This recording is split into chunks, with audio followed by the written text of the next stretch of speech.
দীর্ঘদিন পর রায়হান রাফির পরিচালনায় আপকামিং তাণ্ডব সিনেমার মধ্য দিয়ে দেশীয় নায়িকাদের দিকে মুখ তুলে তাকালেন শাকিব খান। বিস্তারিত জানতে একটি লাইক দিয়ে সম্পূর্ণ ভিডিওটি দেখতে থাকুন। আপনাদের সাথে রয়েছি আমি ওয়াসিম।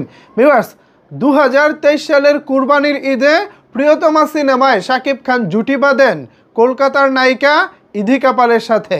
এরপর রাজকুমার বিদেশি নায়িকা, তারপর দরদ বিদেশি নায়িকা, তুফান সেখানেও বিদেশি নায়িকা। যদিও নাবিলা ছিলেন ছোট্ট একটা চরিত্রে, বাট পুরো সিনেমায় নায়িকা হিসেবে আলো ছড়িয়েছেন মিমি চক্রবর্তী।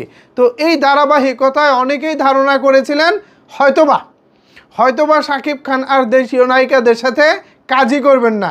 অবশ্য তিনিও মজায় মজায় একটি অনুষ্ঠানে বলেছিলেন দেশীয় নায়িকারা অনেক ব্যস্ত, তাদের কাছে শিডিউল পাওয়া যায় না, এই কারণে শাকিব খান ম্যাক্সিমাম সময় বিদেশি নায়িকাদের সাথে অভিনয় করেন।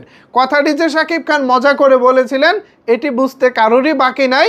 যাই হোক, দিন শেষে শাকিব খান আবারও তার আপন ঘরে ফিরে এসেছেন, বাংলাদেশি নায়িকা নিয়ে কাজ করবেন, একেবারে বিষয়বস্তু ফাইনাল।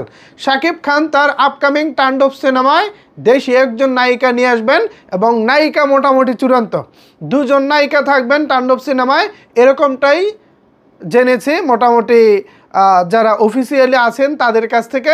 সো সব কিছু মিলিয়ে তুফানের পরে আবারও আমরা দুই নায়িকা নিয়ে সিনেমা দেখতে পাচ্ছি। তবে এখানে কিন্তু ডবল পার্টে থাকছেন না শাকিব খান।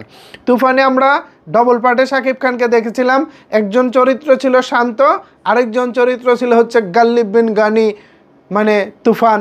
তো সেই তুফান সিনেমায় দুই শাকিব খানই একেবারে ফাটিয়ে দিয়েছেন, চমৎকার অভিনয় করেছেন শাকিব খান।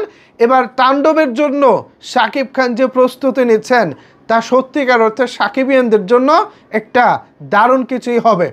শাকিব খান ইদানিংকালে তিনি তার সিনেমার জন্য নিজেকে এমনভাবে প্রস্তুত করতেছেন যা সত্যি আমরা অভিভূত এবং মাঝে মধ্যে চমকেও যায় যে এই শাকিব খান আসলে এতদিন কোথায় ছিলেন, যিনি সিনেমা অনেক মনোযোগ সহকারে করেন, যিনি চরিত্রের প্রতি সময় দেন, একটি চরিত্রের জন্য নিজেকে ভাঙতেছেন।